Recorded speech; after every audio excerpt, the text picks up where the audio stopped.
Good morning, aloha mai kako. It's a beautiful morning here on the island of Oahu.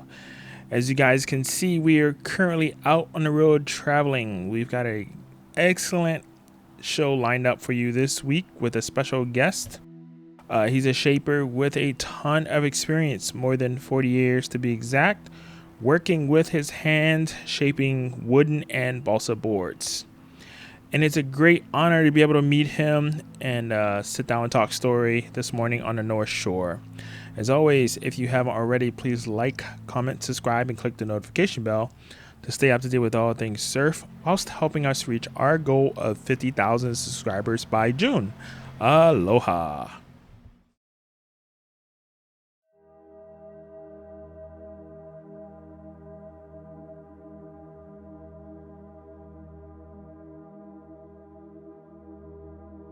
Well, I was born in Port Arthur, Texas, and I grew up in Nederland. They call it Nederland. Yeah. It's a little Dutch community there, and Port Arthur was one of the ports that the Spanish discovered in the Gulf of Mexico that it was deep water enough so that they could land on North American continent. It was Port Arthur. Port Arthur was the fourth largest natural deep water port on the North American continent. And so the Spanish had a hard time finding a place to land. They could see it, but they couldn't land. The other place was up in Florida, up in the same area. Yeah. The way that the Florida wraps around and goes to Alabama, Mississippi, Louisiana, and then Texas, and it's up in that little corner. Okay. And they found Port Arthur so they could land, and that's where the Spanish-American Trail began. And so they went east to Florida and then west to California, but also down to South America, yeah. Mexico, Central America, and then South America.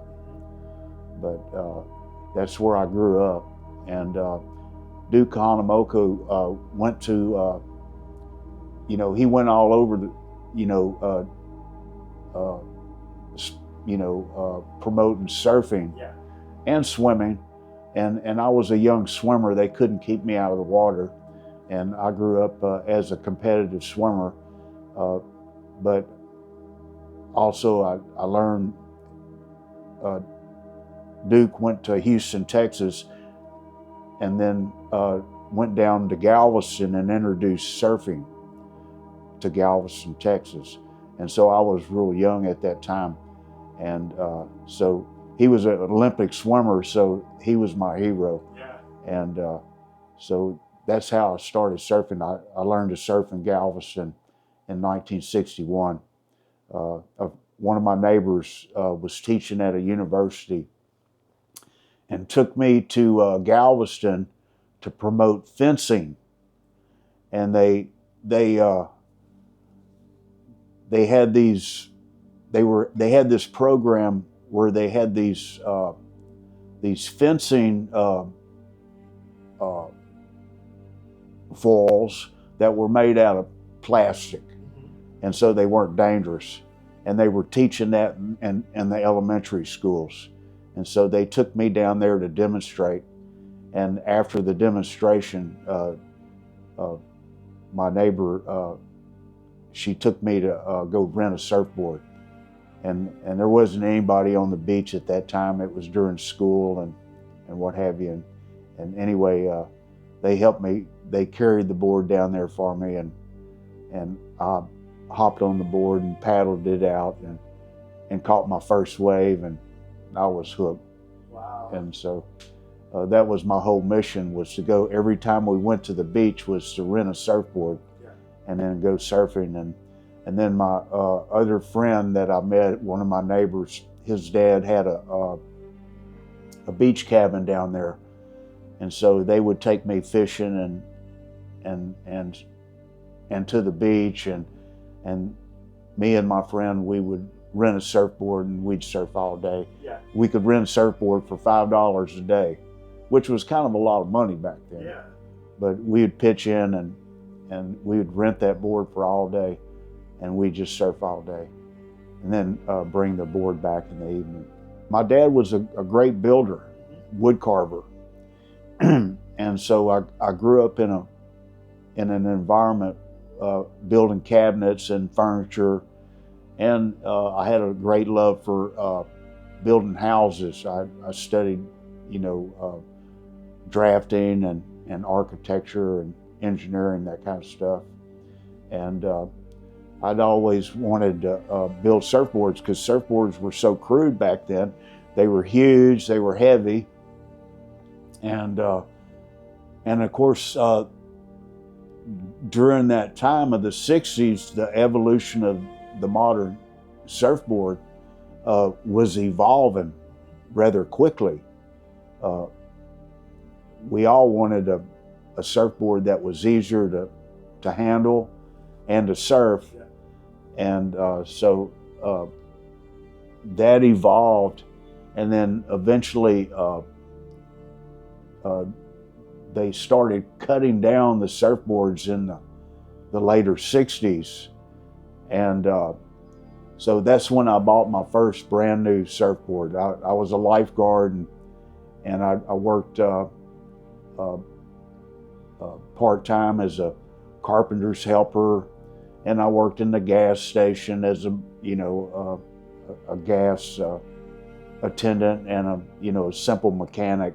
I was learning that kind of, that's what everybody did when they were young and growing up. They got a job to learn how to do things. But anyway, I always wanted to be a shaper.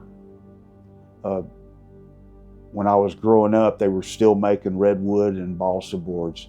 So they would have these little articles in Popular Mechanics and the woodworking magazines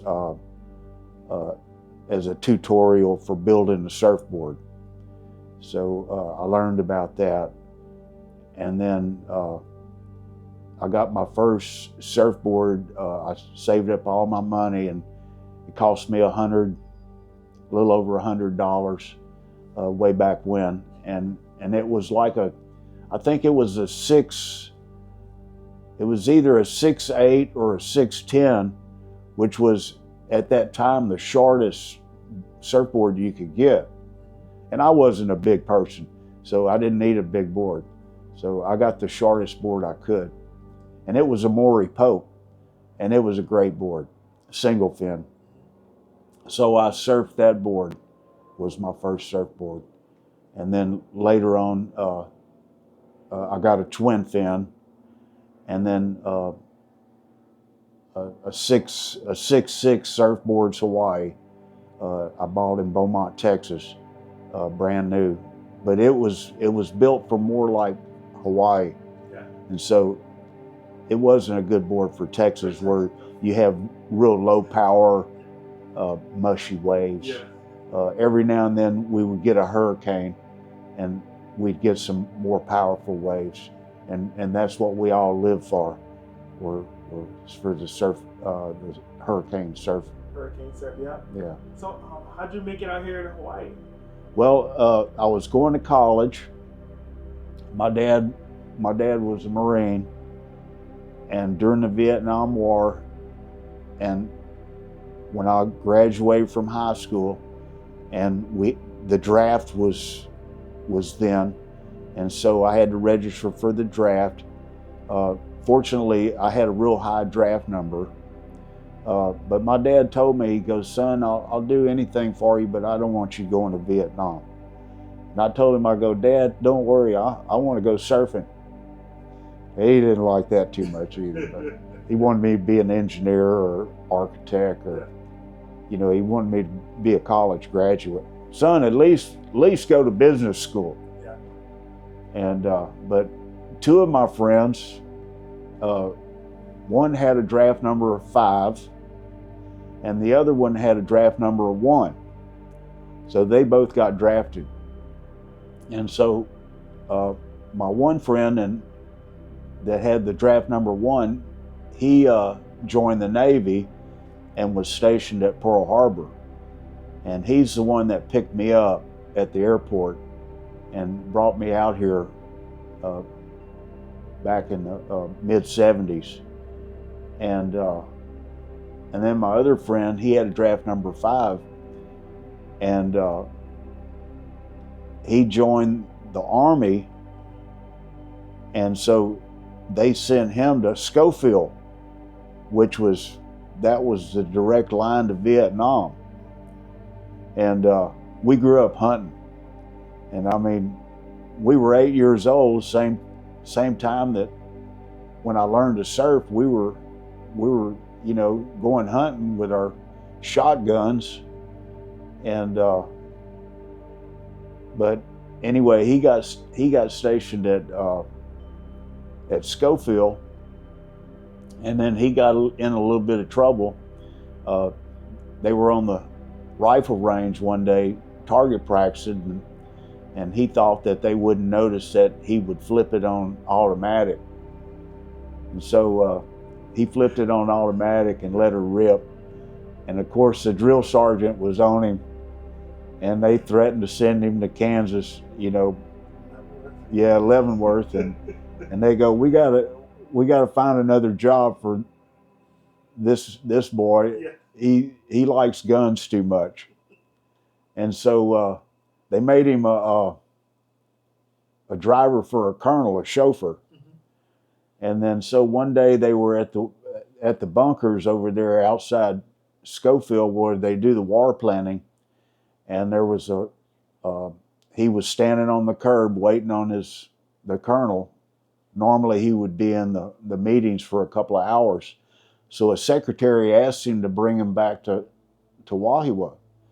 So he took the secretary back to Wahiwa, and when he got back, the colonel was waiting on the curb. So they threatened to court-martial him again. And so this time they go, we got to get this guy someplace where he won't get in trouble. So they made him a lifeguard out at Camp Mokuleia.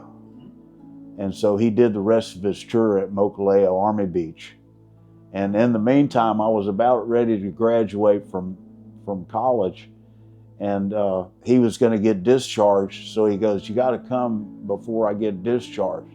So I came over, and my friend picked me up at the airport, brought me out, and then that's whenever I came, and I fell in love with the water. Being a swimmer and a surfer, this water out here is just, it's the best water in the world. And so I just fell in love with it, and I ended up not graduating from college, and that really disappointed my dad. I told him I wanted to be a carpenter and a cabinet maker, and he was just like, son, he goes, you can be an electrician, just go be an electrician. Because all my mother's side of the family were electricians, going back to the very beginning. And he said, son, at least be a plumber. You'll always have work. Yeah. He goes, be a cabinet maker as a hobby, after work on the weekends. But I love building houses, and so I just wanted to be a builder, so I ended up being a builder. And then, so when I first came to Hawaii, there was so much backyard shaping. Everybody was shaping back then. It was great. A lot of my friends were shapers, and I always wanted to be a shaper, but I saw how hard it was surviving. And so I knew that I better just stick with being a builder. I did concrete work. I started building houses, but way back then, they would always start you on the concrete, and then, then you would move into framing, so that's how I began, and so that's what I was doing, and then I was living out at Kewela Bay, and Simon Anderson would come and stay out there at my neighbor's house when he would come over here and compete. And then in I think it was in 1981, he came out, and that's when he brought that thruster out. And he only surfed it at Kewela Bay, and I lived right on the water, and it was kind of a secret spot out there. And so anyway, I saw him surfing that board and doing the roller coasters and the roundhouse cutbacks we were all trying to do back then. You couldn't do them on the single fin because they were too narrow. The tails were too narrow. The longer boards, they had a wider tail, but with the wider tail, the fin would release, and it would spin out on you. And so he designed that thruster, which allowed for a wider tail. They had already did the 3-fin. It was an inline 3-fin, a 1+2, Dewey Weber. And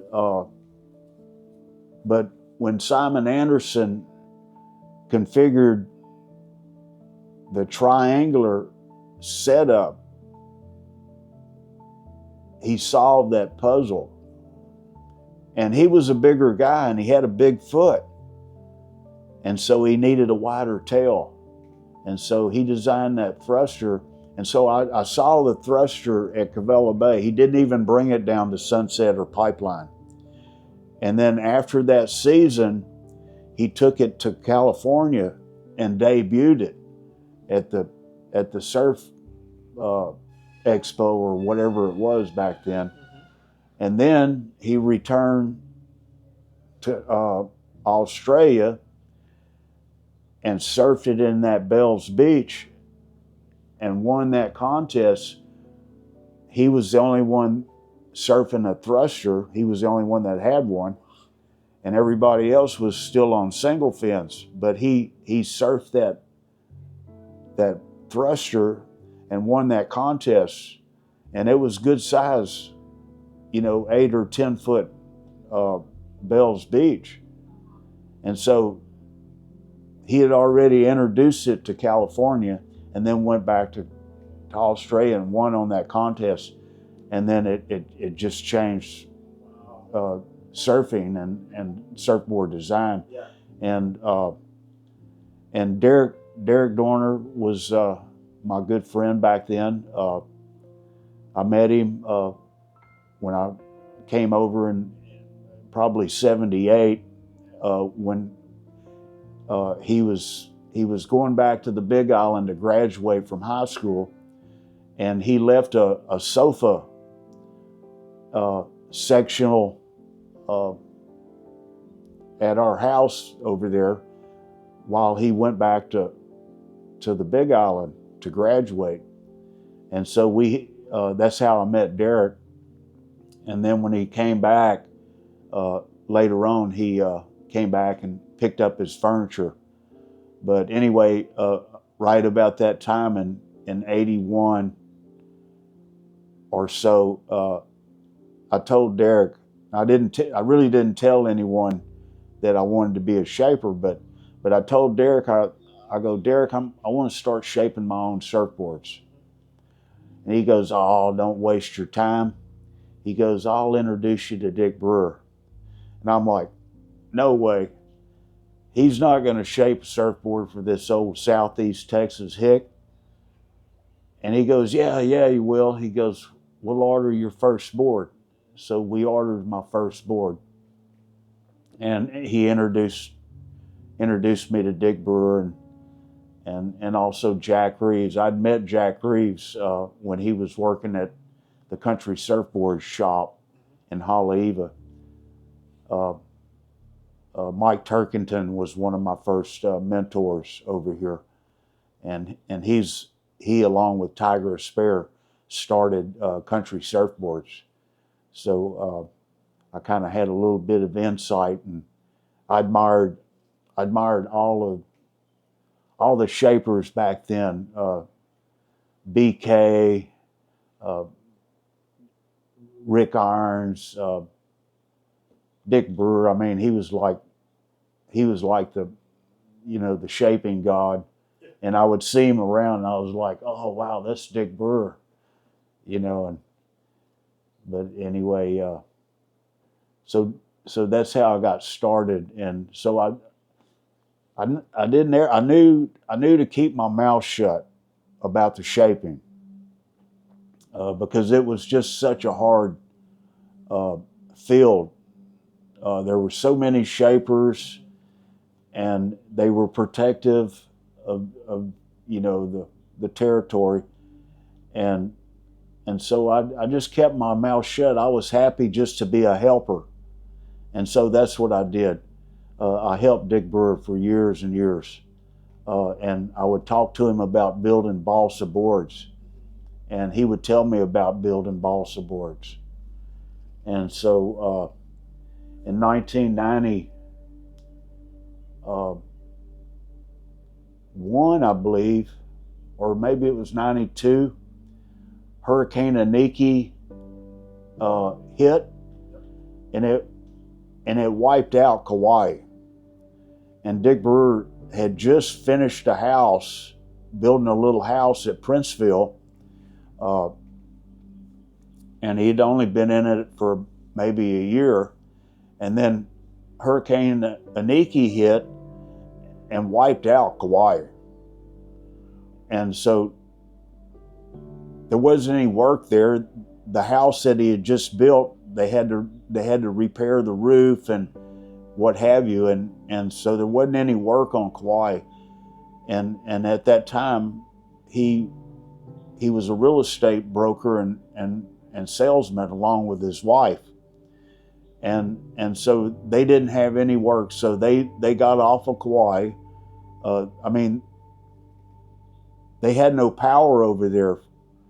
They had to bring a military battleship over there, a nuclear battleship, to run the electricity for, I don't know how long they ran it, maybe 6 months or a year before they could get the electrical grid back up. So Dick Brewer came over to Oahu and stayed with me for a while, and then they rented Flippy Hoffman's house for a while, and there just wasn't work here, so he went to the mainland. And when he was on the mainland, he came back, and he called me up from California, and he told me, he goes, hell yeah. He goes, I got 100 pieces of balsa I'm sending back to Hawaii. And I thought, wow, 100 pieces of balsa. And I thought that was a lot. It was enough to make about 20 boards. But that's where we got started. And so that was my opportunity to start working with him and actually hands-on shaping. I was already a master craftsman at building and cabinetry, and so I knew how to use all the tools, and so, but I'd always watched him. I never actually got to do any planing work or anything like that. I used to point out when he'd be shaping little things, and then sometimes he'd hand me the sanding block and he'd go, here, you do it. But I would always get stage fright. I mean, like Dick Brewer, telling me to. So anyway, but once we started shaping the balsa boards, then he needed my help, my labor work. So I started sanding and, block planing and that kind of thing. But in the beginning, he found out that when I first started working with him and I wanted to do thrusters, well, that's what he wanted to do. At the time, he was just shaping windsurfers. Everybody had copied the single fins, so they had perfected the single fins pretty much, and so he was into the new sport of windsurfing. So he wanted to do the thruster. So he would come and stay with me and Darrick out at Kewela Bay, and then I would help him with his shaping room and just whatever help he needed. And so that's how I got my start. And then the balsa board building grew and grew, and then along with the foam boards, and then there was a lot of demand for him to do the old single fins, the Hobies and the pipeliners, and so and the Buzzy Trents. And so he took me back in time when we recreated those shapes. So that was a great learning experience, going back to the early 60s and recreating the Buzzy Trents, the pipeliners, the Hobies, and that kind of thing. And then, of course, single fins, and then the thrusters. And also at that time, in the early 90s, is when Darrick and Laird and Buzzy, they were all windsurfing along with Gerry and the other great windsurfers. The windsurfing went from backyards over to Maury, and they were surfing Jaws back then when they first named that place Jaws, and it was still like a secret over there. And Darrick would call me up and tell me about what they were doing, and how they envisioned towing in. They were also doing a lot of snowboarding at that time, and so they envisioned strapping the foot straps onto the surfboard and towing in. And I saw that first wave here at Backyards when Laird and Buzzy and Darrick towed in with the inflatable, what do you call those? The kite? No, the rubber boats. Zodiac? Yeah, the Zodiacs. Yeah. They towed into that Zodiac, and I was over here at the tree when they caught that first wave. This tree was big enough so I would climb up into it so I could see further out. Mm-hmm. And I was up in that tree when they towed in, and Laird rode that one wave all the way across through boneyards, and they were on like a 9.6 at the time. Yeah. And so they figured out right off the bat that the board was too big. And then so they talked to Dick Brewer about shaping, the first tow boards. And so I happened to be in that position to where I got to see all of that being originated. And they just kept bringing the tow board down. I think the first one was like a 610 when they first brought it down, and then they just kept going smaller, and then they were just doing, surfing waves that were incomprehensible before. Yeah. And that was just a great experience, and watching surfing evolve, and it was great because it also, you still had your purists, the paddle-in surfers, mm-hmm. Which and then the development of the rescue teams with the jet skis. One of the greatest feats that I ever saw was when they introduced the jet ski, in the rescue, the lifeguards. And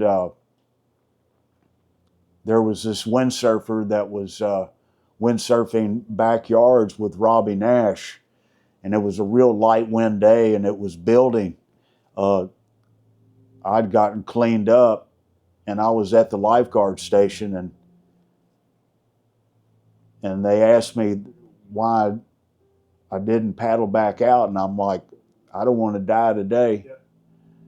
But they were windsurfing off of backyards, and Kurt Carlsmith kept coming down too far to the wind line, to boneyards. And then a big set ended up cleaning him up. And there was a helicopter that was, and a photographer that was filming Robby Naish. And the helicopter pilot tried to go down and pick him up with the sled. And the waves were huge. It was like 20 feet plus. And when he went down to go pick him up off the water, the helicopter just about disappeared in between the two waves. And when he picked him up too fast. And I did a lot of high climbing when I was working in the refineries. And I could tell they were picking him up too fast. And matter of fact, Al Chapman was standing next to me. He handed me his binoculars, and I was watching. And when they picked him up too fast. And he was a big guy. He had a big barrel chest, and he probably weighed 230 pounds. And I'm like, oh, he's not going to be able to hold on. And he ended up falling. And when he fell back. Well, they went and dropped off the photographer to try to go help him, which it was a French photographer, never been in the ocean in Hawaii. And he did the same thing. He went and the photographer couldn't help Kurt Carlsmith. He was too big, and the guy had no experience. So he went and picked up the photographer, and he was a little guy, so he was able to hold on, but he didn't pick him up too fast either, or too high, and he flew him right into the lifeguard tower. And Darrick was on duty, so they took Darrick out there, and they dropped Darrick off, and Darrick swam Kurt through the surf. Sunset was closed out, and every time a wave would come in, they would go down, and then he would have to bring him back up. It was the greatest feat I've ever seen. And Darrick swam him over across the channel to where Cammy's was. And at that time,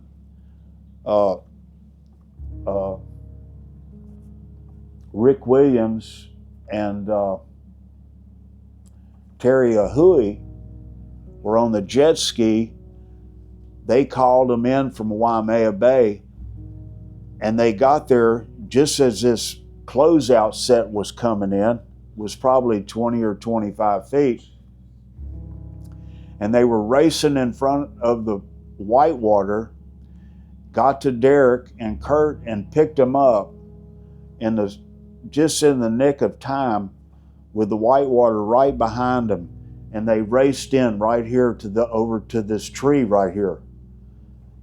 That's where they pulled up, and they tried to resuscitate him there, and they eventually took him to Oahu, and they gave him every chance to live, but he ended up passing away.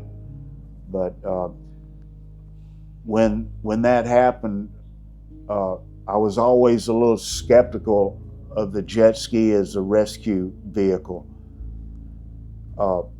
They're big, they're heavy, but I was convinced after that incident.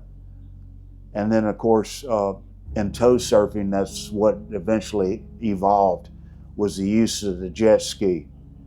And anyway, it's just phenomenal, the rescue crews and the talent of driving those machines in the huge surf. Yeah. But anyway, it just completely changed surfing. Yeah. I mean, it's incredible today. The toe-in surfing is still valid, but the focus is going back to the paddle-in surfing. Yeah. With the ability of the rescue crews to be right there, to push the limits of surfing like they have. Yeah. It's truly phenomenal. It is. Yeah. And then you know, it's like whenever I was a carpenter apprentice. The first thing they gave me was a handsaw. They wouldn't even let me nail. You know, so you would handsaw, and then later on they'd let you start nailing once you did the sawing part. And so, you know, Dick Brewer was old school, and so he just was the most incredible person. He was patient. He was a compulsive worker. If I was taking too long, he'd come over there and he'd go, "That's good enough, let's go." You know, he would push me. Yeah. So I was a finished carpenter, so that's how I fit in with him. He would rough shape everything, and then he would give me the finishing, the sanding, and the block planing, and that kind of thing. So that's how I learned. He was a perfect teacher to follow.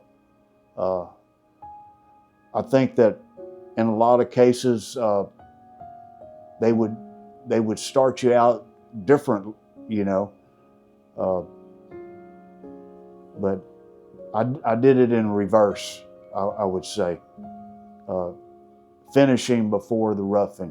Before you're roughing, yeah. So I learned to finish before I learned to rough. Yeah, so when I came here, I didn't leave. Yeah. I didn't even leave here for 30 years. I mean, I didn't leave the island for 30 years. I was in this comfort zone. I didn't want to go anywhere. I would go to Honolulu to go work. Yeah. Everybody would travel all over the world, and they would tell me about going here and going there, and I'm like, I just go to work. And then you know, when I'm not working, I'm surfing here. Yeah. Yeah. So that was always my priority, was to live here and to surf here. And then my work was in Honolulu.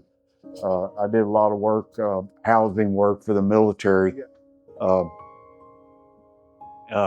hotels. When they built the Honolulu International Airport in the early '80s, I was on that project. I had all this concrete experience, and so that's where I started, was concrete. I already had cabinet making experience, so being a form carpenter gave me an advantage. Yeah. So that's where I it's the most valuable part, because you know, you start in the ground and build your way up. Yeah. And but that's how I got started. Okay. But I had all these great shapers over here I watched. Yeah. A lot of them were my friends, you know, and I watched them. You know, I know how hard it was for them to survive. And it took their family. They had to have their family supporting them. I watched Pat Rawson, Tommy Nellis, Kenny Bradshaw grew up right where I grew up. He surfed over in Surfside, Freeport, and Galveston was right next door. Kenny lived in Houston. I lived in Port Arthur, and Kenny was a year older than me, and he knew he was going to be a big wave surfer, even in Houston, Texas. Before he graduated from high school, that was his mission, and so he went to California first, and then right after that, went to Hawaii. And I wouldn't say I was jealous, but I was envious that he beat me to it. I was trying to finish college before I came. Ended up, I was working on a double degree. Ricky Grigg inspired me to be an oceanographer. So I studied ocean engineering and marine biology, and that was my original goal. Yeah.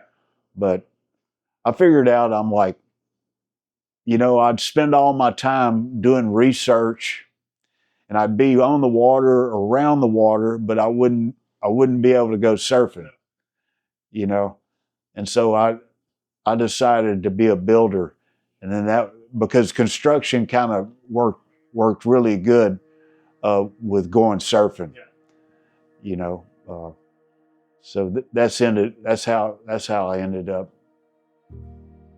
going that direction. Okay. There was Sammy, Reno, and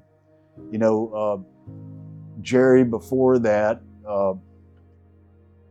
They were all my heroes. Al's my hero, and he inspired me. Him and Sammy. And I asked Brewer, Brewer, how come you don't get, when I would be helping him, I go, why don't you get Al or Sammy to help you? He goes, oh, I can't depend on them. And so anyway, that's kind of how I got my job. But I helped Al a lot too, because I saw how he struggled way back when. They all struggled. I watched Pat Rawson. I mean, he would lock his door. He wouldn't come out. He didn't surf that much because he had to support his family, but he just would work all day, 7 days a week, shaping.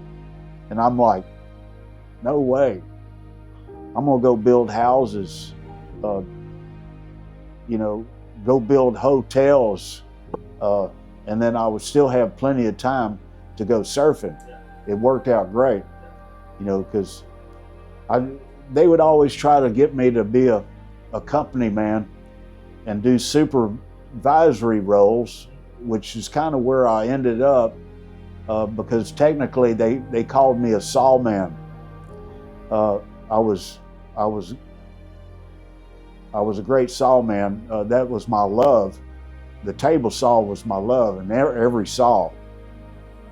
So I always ended up in the saw yard, and where they did all the prefabbing, pre-cutting. So that's the way I ended up. And then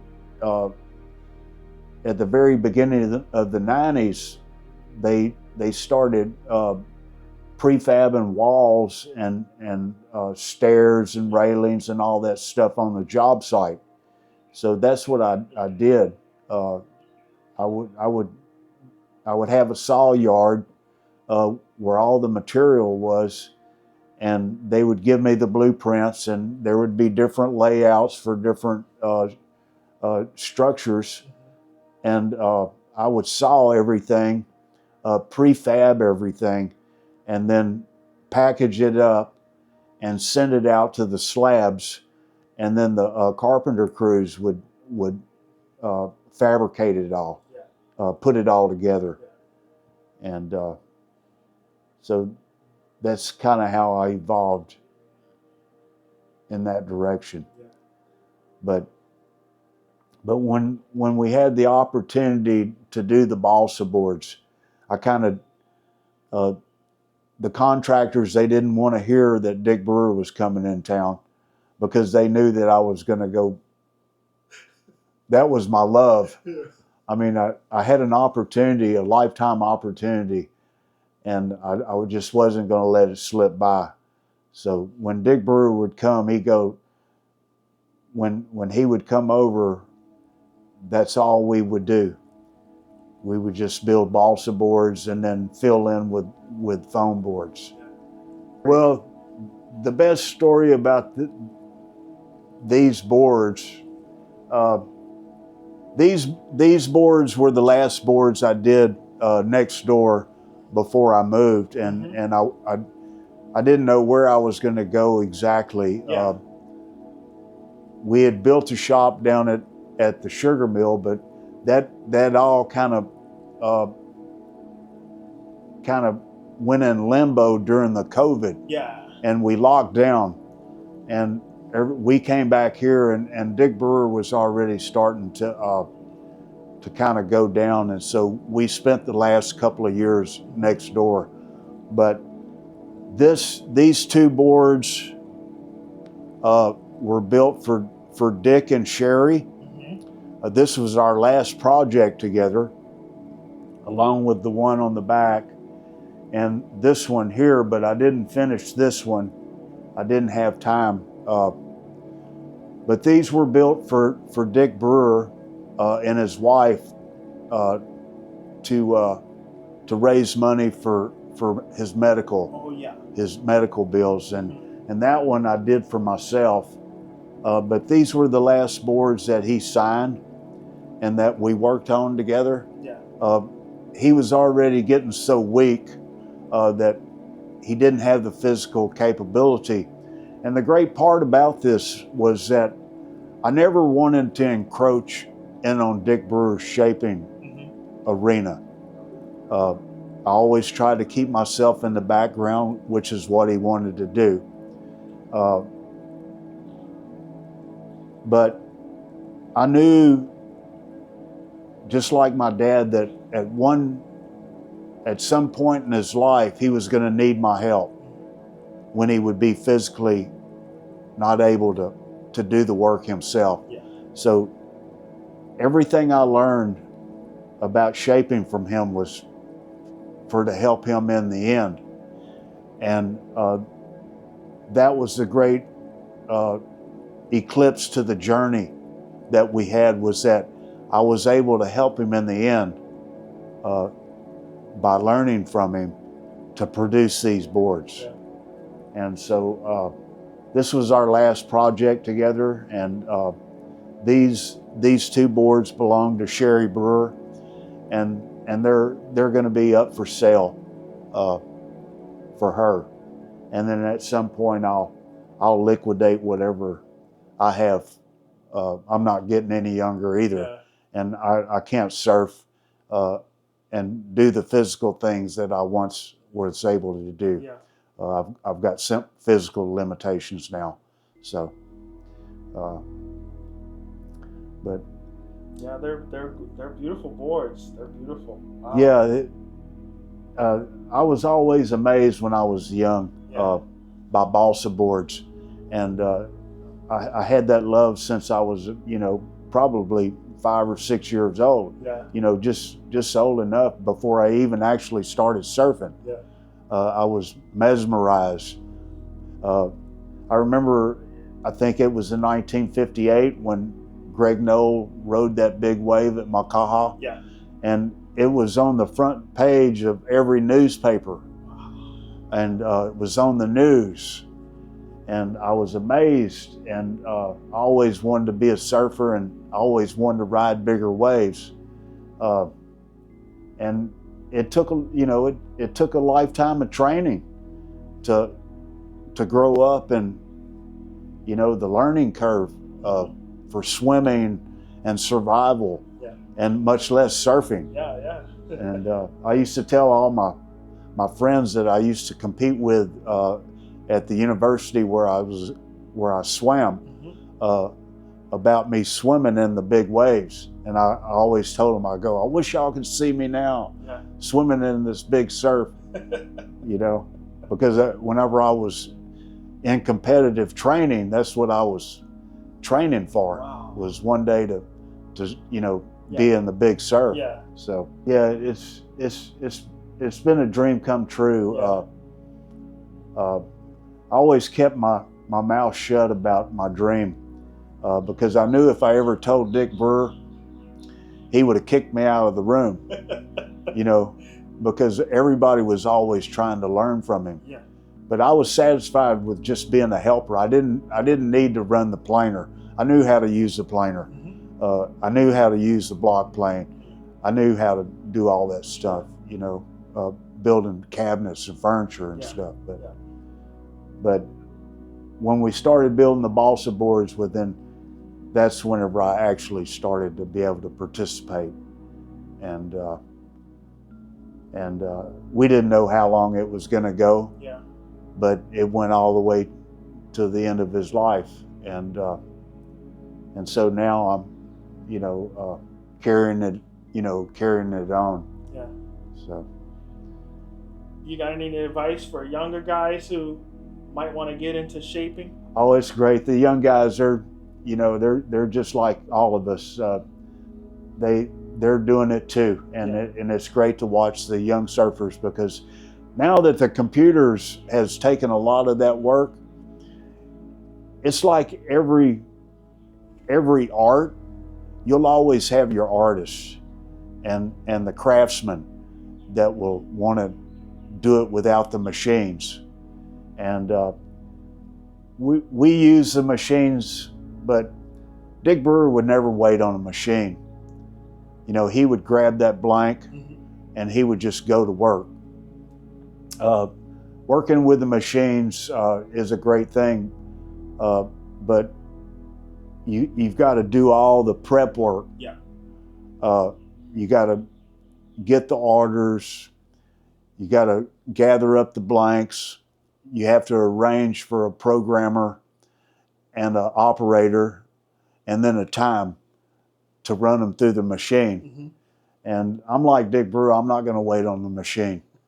We have all the tools, and I'm a hands-on. I love tools. I love the handwork. I love the quietness of the handwork over the machine. The machines, I'm practically deaf from them, along with the surf. I have surfer's ears, so I can't hear. So it's so nice to work with the hand tools. You know, it's nice and quiet. But that's my you know, that's my ability is the handwork. My gift is the patience. You got to have the patience, number one. It takes time, you know, and you just can't be in a hurry. You know, you take your time, and it's like climbing a mountain. You know, you do that one step at a time, and it's slow, it's arduous, but at some point you'll reach the top, you know, and going down's faster than going up. Probably the toe board that he shaped, and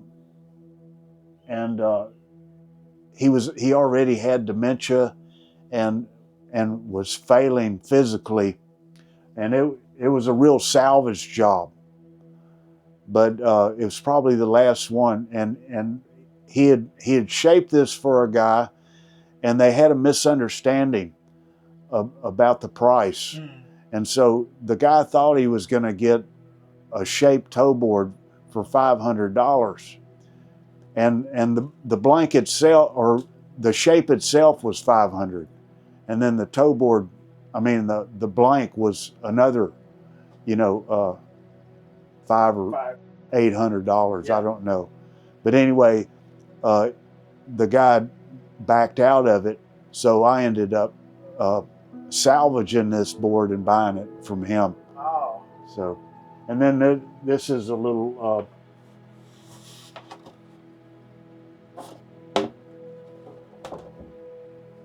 This is a little 6'2" that I did. Mm-hmm.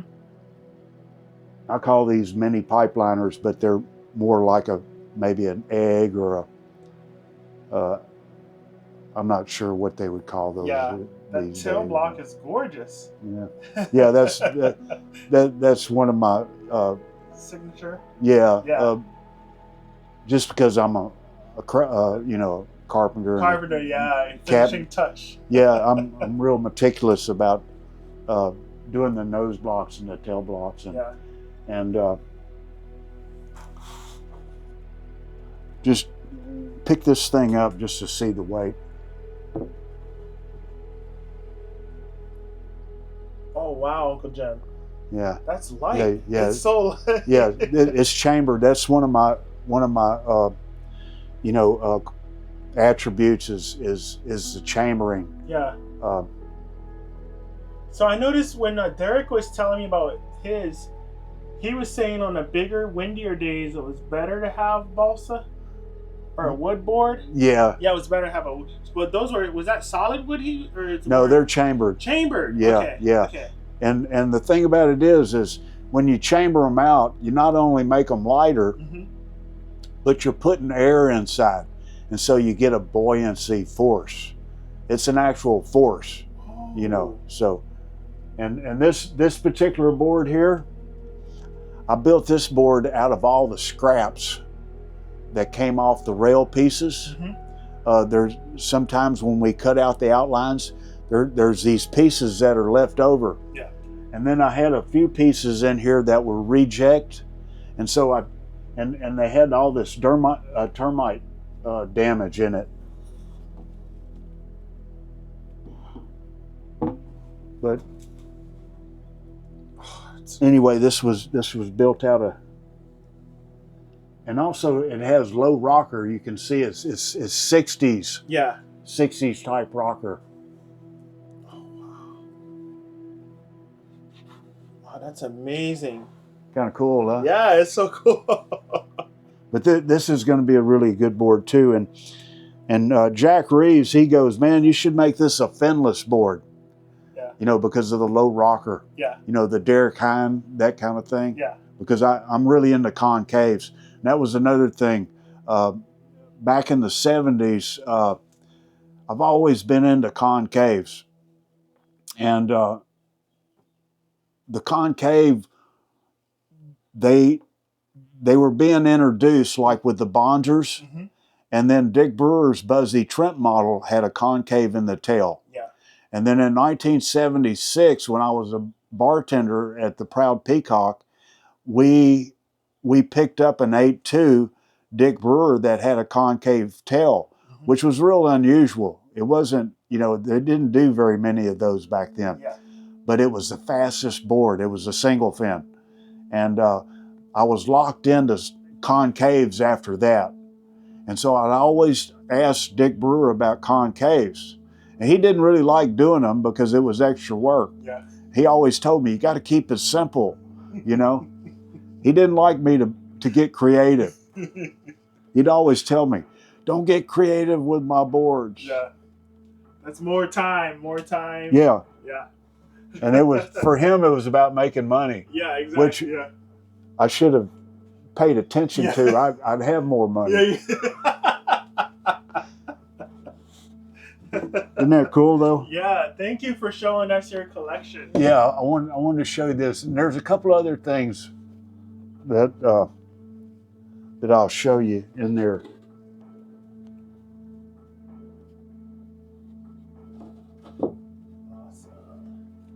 Okay, going back this way? Yeah.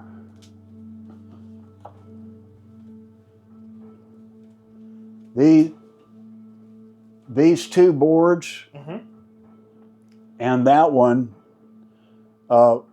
when those were rough shaped and still solid, they weighed 24 pounds. After I chambered them, the weight went down to 14 pounds. And then when you glass them, it adds a certain amount of weight back on. Yeah. If you don't chamber them, well, then it's on top of that. So those boards would have probably come out in the 35-pound range, but they're just in like 20-pound range now. This one here, when I rough shaped that one, it was 17 pounds. Jeez. And now it's 10 pounds. So this one is super light. Yeah. When Dick Brewer came, he came a month before he passed away to sign these boards. Yeah. And there were some foam boards that we also had him sign. Yeah. And there were some there were 10 9.6s that they glassed all black that they did for raising money for him. They were all black, and Steve Morgan did those, and he signed those. Nice. But he didn't sign this one. I didn't ask. I couldn't ask him to because he was struggling to sign these here. But anyway, it's just a great ending to the journey. Yeah. I mean, it was truly incredible. I was always amazed and awe in Dick Brewer, and he was such a good friend. He pretty much treated me almost like a son, you know. But I was so appreciative of him. Yeah. Well, we appreciate you, Uncle Jim. I really appreciate you taking the time out of your day to sit down with me and talk story. And you know where I'm at? I know where you are. Yes, sir. I know where you are. So you come over here anytime. Yeah. Anyway, this is a tree. That tree was like this big when I first came. Really? This is the tree. Yeah, I was like the first one to find this tree. When it got big enough and strong enough where you could climb up in it. Yeah. You climb up in it so I could see the second tree. When the surf, got too big. Yeah. You couldn't see over the first tree.